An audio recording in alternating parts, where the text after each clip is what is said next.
आखाती देशातील इराण आणि इस्रायल अमेरिका युद्धाबाबत काँग्रेसनं वेगळ्याच मुद्द्यावरती पंतप्रधान मोदी यांच्यावर हल्लाबोल केलेला आहे।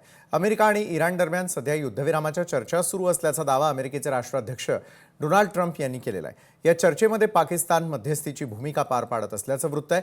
युद्धविरामाच्या या चर्चेमध्ये पाकिस्तान मध्यस्थांपैकी एक असल्याचं वृत्त खरं असेल तर भारताला राजकीयदृष्ट्या हा मोठा धक्का बसून नैतिकतेच्या दृष्टीने ही नामुष्की असल्याची टीका काँग्रेसचे सरचिटणीस जयराम रमेश यांनी व्यक्त केली।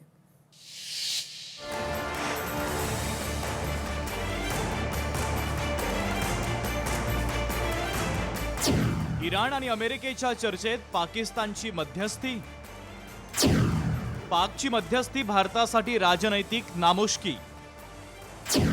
काँग्रेसचा पंतप्रधान मोदींवर जोरदार हल्लाबोल।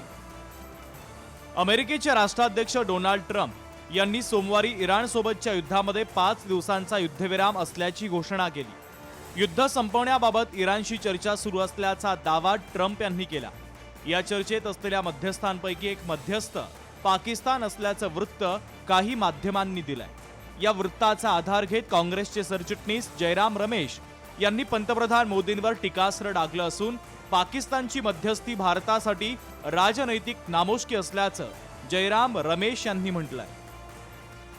जर या बातम्या खऱ्या असतील तर ते भारतासाठी एक गंभीर धक्का आणि नामुष्कीचं प्रतीक आहे आणि या सर्वाचं खापर त्या स्वयंघोषित विश्वगुरूवर फोडावं लागेल।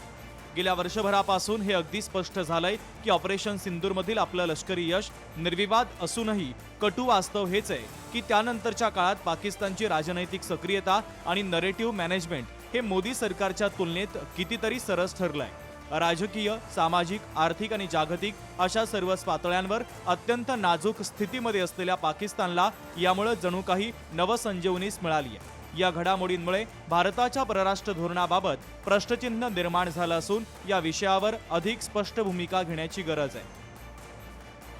अमेरिकेच्या स्रोतांनुसार तुर्की, इजिप्त आणि पाकिस्तान या 3 देशांनी मागील 2 दिवसांपासून अमेरिका आणि इराण यांच्यामध्ये संदेश पोहोचवण्याचं काम केलंय। या देशांच्या परराष्ट्र मंत्र्यांनी व्हाईट हाऊसच्या विशेष दूत स्टीव्ह विटकॉफ आणि इराणचे परराष्ट्र मंत्री अब्बास अराघची यांच्याशी स्वतंत्र बैठक घेतली।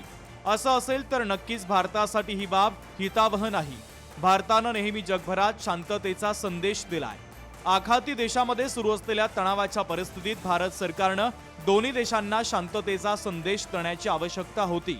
विरोधकांनी या संदर्भात जे आरोप केलेत त्यातील राजकारण पूर्णतः बाजूला ठेवलं तर खरोखरच शांततेचा संदेश देण्याची खरी ताकद भारताकडे आहे, पण आपण ती वापरली नाही ही खेदाची बाब आहे। यात विदेशी रणनीतीचा भाग असू शकतो। ब्युरो रिपोर्ट, लोकशाही मराठी, मुंबई।